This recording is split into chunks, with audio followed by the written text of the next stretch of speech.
Let's break down the architecture of direct preference optimization, DPO, and see how it simplifies the process of aligning large language models with human preferences.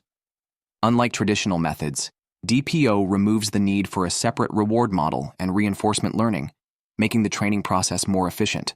Let's explore it in 4 parts. The direct preference optimization architecture. How does DPO's direct optimization approach affect the training process? How does DPO ensure the stability of the training process? How does DPO handle overfitting during training? Now let's explore how direct preference optimization architecture achieves this. The first. Key components. 1. Preference data collection. Human feedback. The model learns from human preference data. Typically, this involves presenting users with 2 possible outputs and asking them to choose the one they prefer. Dataset preparation. The collected data is carefully structured to ensure it represents the intended preferences accurately. 2. Model architecture. Base language model. DPO starts with a pre-trained large language model as the foundation. Fine-tuning process. Instead of reinforcement learning, DPO fine-tunes the model directly using the collected human preference data. 3. Optimization process. Binary cross-entropy loss. The model is trained using a binary cross-entropy objective. Essentially, it learns to classify which outputs are preferred by users and adjust its responses accordingly. Dynamic importance weights. To prevent the model from suppressing dispreferred responses too much, DPO applies importance weighting on a per-example basis. This ensures a balanced learning process. 4. Training pipeline. Simplified training. Unlike reinforcement learning from human feedback, RLHF, DPO does not require generating new samples from the model during training or adjusting a separate reward function. Efficient training. Because of this simplified process, DPO is computationally more efficient and easier to implement. The second, hyperparameters and tuning. 1. Beta parameter. Some implementations include a temperature parameter beta, which controls how much the model deviates from the original pre-trained model during fine-tuning. This typically falls within the range of 0.1 to 0.5. 2. Hyperparameter tuning. While default values often work well, tuning these parameters can further enhance model performance, especially for specific tasks or datasets. The third. Advantages of DPO. 1. Simplicity.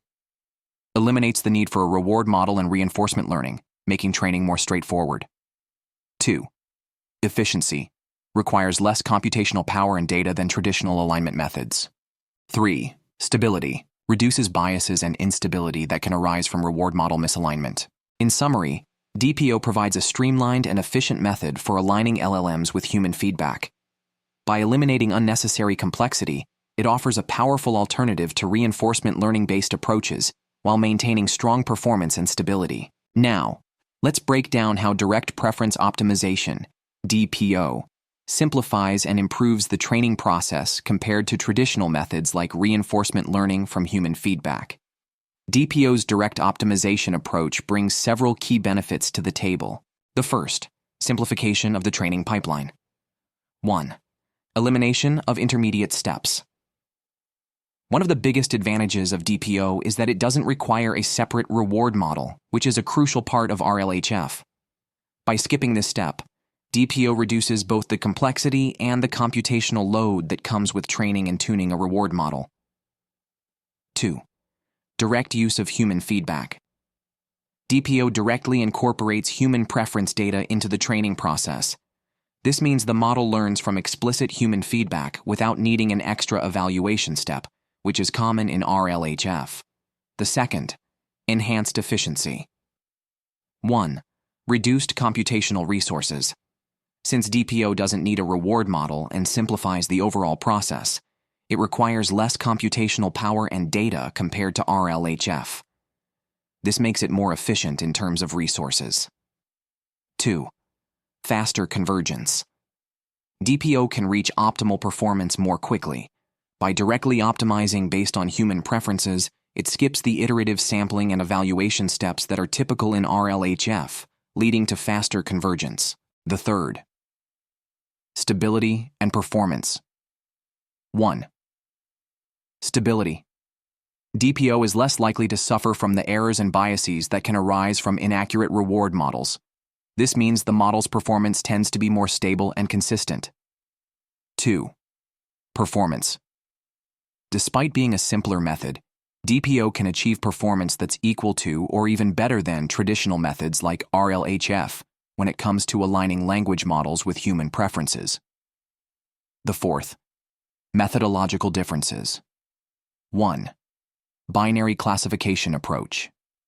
DPO uses a binary cross-entropy loss function to optimize the model. It treats the process as a classification problem, where the model learns to generate responses that align with human preferences. 2. Supervised training. Unlike RLHF, which relies on reinforcement learning, DPO allows for supervised training. This means it directly uses preference data to guide the model's optimization. In summary, DPO's direct optimization approach makes the training process not only more efficient and stable, but also more straightforward. It's a promising alternative to the more complex reinforcement learning methods traditionally used to align language models with human preferences. Now, let's explore how direct preference optimization, DPO, ensures stability during the training process.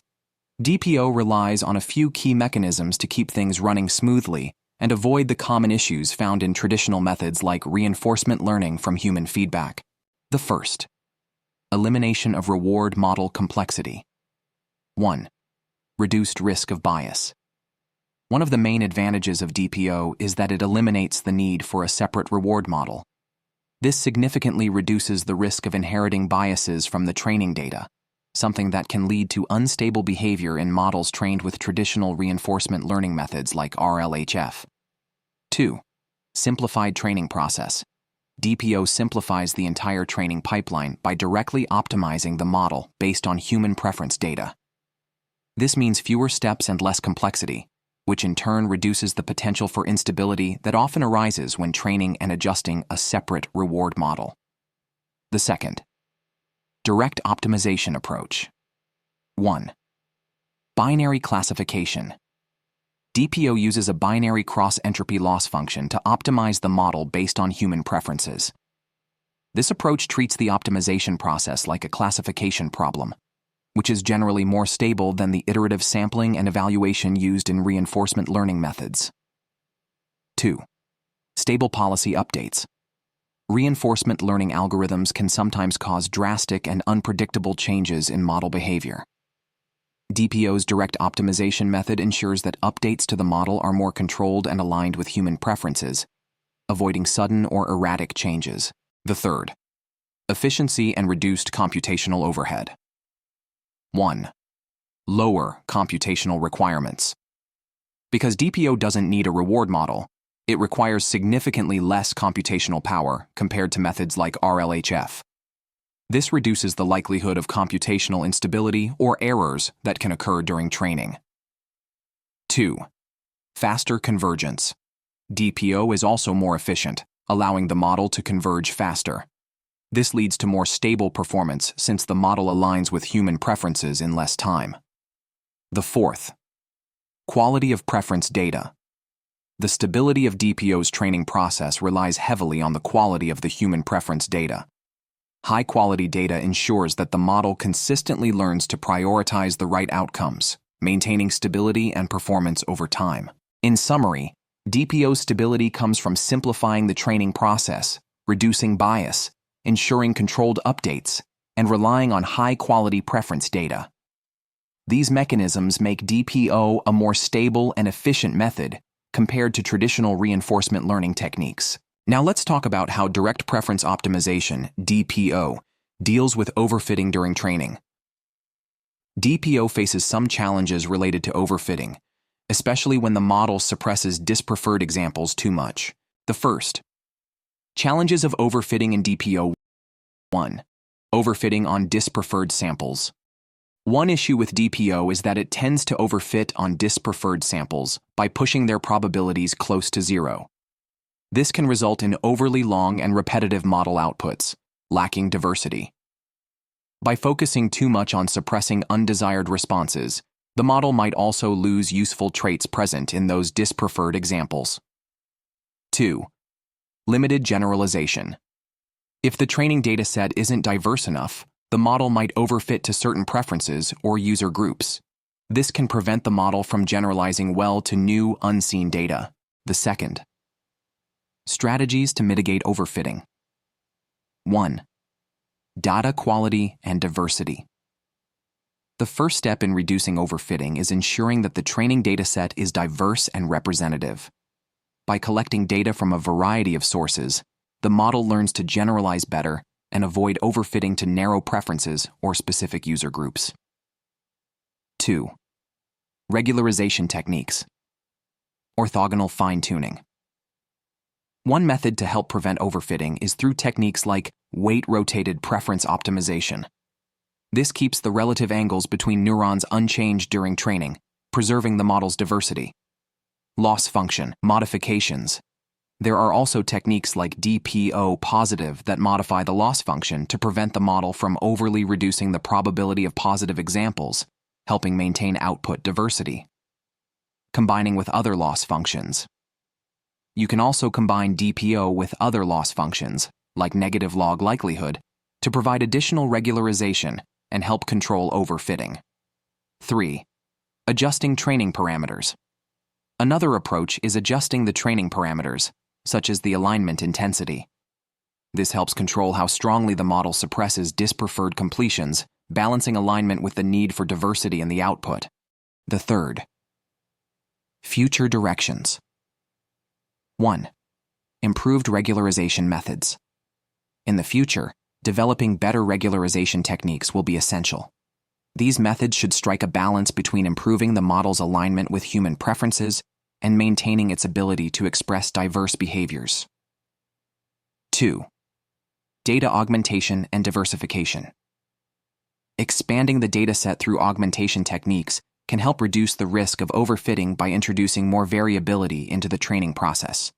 In summary, while overfitting is a challenge in DPO, we can mitigate it by using diverse datasets, advanced regularization methods, and fine-tuning training parameters. These strategies help improve the model's stability and its ability to generalize to new data.